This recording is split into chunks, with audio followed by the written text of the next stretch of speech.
So, in this video, I am going to share the best way to learn current affairs, and make sure you stay till the end because I will also show you my personal notes along with some powerful tips that will make you prep much easier. So, let's dive in.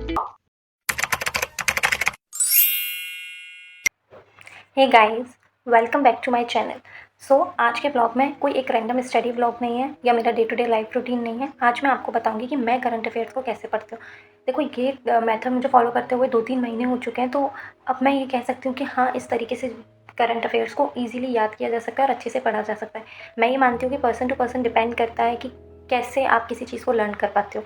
ये मेरे लिए best way है, तो मैं आपके साथ share कर रही हूँ। मेरे लिए ये तरीका जिससे मैं इजीली करंट अफेयर्स को याद कर पाती हूँ और एटलीस्ट रिकॉग्नाइज़ कर पाती हूँ। मेरे साथ पहले क्या होता था कि मैं रिकॉग्नाइज़ ही नहीं कर पाती थी और मेरे को करंट अफेयर सबसे बोरिंग सब्जेक्ट लगता था, मुझे बिल्कुल नहीं पसंद था। लेकिन अब मुझे वो इतना बोरिंग नहीं लगता है। तो चलो मैं आपको बताती हूँ कि मैं कैसे पढ़ती थी। सबसे पहले तो मैंने जो काम किया वो ये किया कि मैंने प्रेस नोट जो है बजट का वो डाउनलोड कर लिया और प्रिंट करवा लिया। अब मैंने उसमें जितनी भी इंपॉर्टेंट चीज़ें थी जो अंडरलाइन करी। क्लास तो आपको पता है कि मैं शाम को 5 बजे वाली जो नरेंद्र सर की क्लास होती है वो लेती हूँ, लेकिन मैं उसे नेक्स्ट डे लेती हूँ मॉर्निंग में, क्योंकि मैं सबसे पहले मॉर्निंग में करंट अफेयर्स पढ़ती हूँ। तो उससे पूरे दिन में मेरे को ये रहता है कि हाँ ठीक है, अब करंट अफेयर्स से मैं फ्री हो गई। जिस भी दिन मैं उसे मॉर्निंग में स्किप करती हूँ ना, यकीन मानो वो नेक्स्ट डे वो उस पूरे दिन में मुझ पर हो ही नहीं पाती है। तो इसलिए मैं सबसे पहले मॉर्निंग में वो करती हूँ। फिर मैंने करंट अफेयर्स में बजट की भी सर की क्लास जो सुबह 9 बजे आती थी वो ली थी। तो जिसमें जो इंपॉर्टेंट चीज़ें थी वो मैंने पेंसिल से इसमें नोट डाउन कर ली थी, और जो इंपॉर्टेंट नहीं थी वो मैंने मतलब जो इंपॉर्टेंट थी वो अंडरलाइन कर ली थी और जो लिखा हुआ नहीं था वो नोट डाउन कर लिया था। अब मैंने एक स्पेसिफिक नोटबुक बना रखी है करंट अफेयर्स के लिए, जिसमें मैं अपना पूरा करंट अफेयर्स लिखती हूँ। तो अब चलो मैं आपको दिखाती हूँ कि वो मैंने उसमें क्या क्या लिखा है। देखो, मैं बहुत ज़्यादा नोट मेकिंग में बिलीव नहीं कर पा रही हूँ अभी, क्योंकि वैसे मुझे नोट मेकिंग बहुत पसंद है, पर अभी नहीं कर पा रही हूँ क्योंकि अभी टाइम नहीं है। तो मैं कोशिश करती हूँ कि मैं कम लिखूँ। वैसे भी मैगजीन्स अवेलेबल हैं, PDF मिल जाती है उस टेलीग्राम पर, तो मैं इसीलिए ज़्यादा नहीं करना चाहती। लेकिन जो मुझे लगता है कि हाँ ये चीज़ें ज़्यादा इंपॉर्टेंट है, मुझे लिख लेनी चाहिए, वो मैं लिखती हूँ। तो चलो मैं आपको दिखाती हूँ नोटबुक। कि जैसे कि मैंने ये बजट का PDF प्रिंट कर लिया था।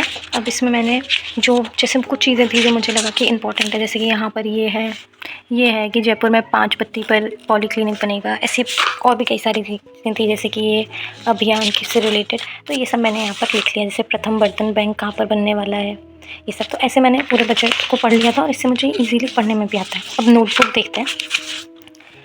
सबसे पहली चीज़ जो मैं करती हूँ कि मैं एक डेडिकेटेड पेज देती हूँ एक जिले को। जैसे कि ये जोधपुर है, तो मैंने एक पेज पूरा डेडिकेट इसको दिया, जिसमें मैंने इससे रिलेटेड जो भी चीज़ें थी, जैसे शीला सोपा के बारे में आपको पता है, उन्हें राष्ट्रीय शिक्षक अवार्ड मिला है 2023 में, और भी इनके बारे में कुछ चीज़ें हैं वो।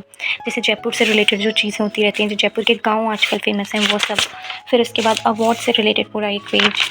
फिर इसके बाद उदयपुर से रिलेटेड कोई और चीज़ें। फिर जयपुर से रिलेटेड, मतलब ये अभी कंटिन्यू मेकिंग में है। जोधपुर से रिलेटेड चीज़ें, अवार्ड से रिलेटेड और भी, क्योंकि अवार्ड्स तो इतने वितरित होते हैं। जयपुर, सिकताली, झुंझुनू, ये जनरल न्यूज़ का एक पेज है। तो इस तरीके से मैं बनाती हूँ। और इसी नोटबुक के बैक साइड पर मैंने परियोजना से रिलेटेड बना रखा है, जिसमें मैं परियोजनाएँ लिखती हूँ। जो भी सर बताते हैं हमें कि ये परियोजनाएँ इंपॉर्टेंट चल रही हैं, उनसे रिलेटेड परियोजनाएँ लिखती हूँ। तो इस तरह से मैं अपने करंट अफेयर्स को याद करती हूँ। तो इससे मुझे ये फ़ायदा होता है कि एक तो मुझे याद रहता है कि इस ज़िले में ये सारी चीज़ें हो रही हैं, वो इस एक ही ज़िले की सारी चीज़ें आ जाती हैं। और छोटा छोटा लिखा होता है, अपने हाथ से लिखा होता है, तो जल्दी समझ में आ जाता है। परियोजनाएँ जो भी करंट में रिलेटेड चल रही हैं, इंपॉर्टेंट है, तो वो मैं इसमें लिख लेती हूँ। जिससे क्या होता है कि मेरे को पता रहता है कि जब मैं मतलब बहुत डिटेल नहीं लिखती, लेकिन जब जहाँ पर भी मैंने परियोजनाएँ, फ्लैगशिप योजनाएँ लिख रखी हैं, तो वहाँ पर मुझे पता रहता है कि ये वाली योजना जो है वो इंपॉर्टेंट है, तो ये मुझे ज़्यादा अच्छे से याद करनी। तो ये मेरा तरीका था करंट अफेयर्स को पढ़ने का, याद करने का। आप अपने भी तरीके मुझे कमेंट सेक्शन में बताना, जिसमें आप जिस तरीके से पढ़ते हो तो हेल्पफुल है आपके लिए, ताकि मैं भी उनको फॉलो कर पाऊँ। और अगर वीडियो लाइक करना अगर अच्छी लगी हो तो, और सब्सक्राइब करना मेरे चैनल को। तो अगर आपको मेरी वीडियो अच्छी लगी हो तो लाइक करना, सब्सक्राइब करना। अगर ये इन्फॉर्मेशन आपको लिए यूज़फुल हो तो कमेंट सेक्शन में ज़रूर बताना। Bye.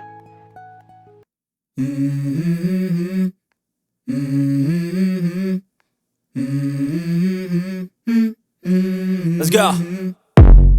I wake up to a little bit of drool on my pillow, feel like it's gonna be a bad day. Yeah, I'm tired of shit, and the coffee ain't hit yet, damn ain't that great.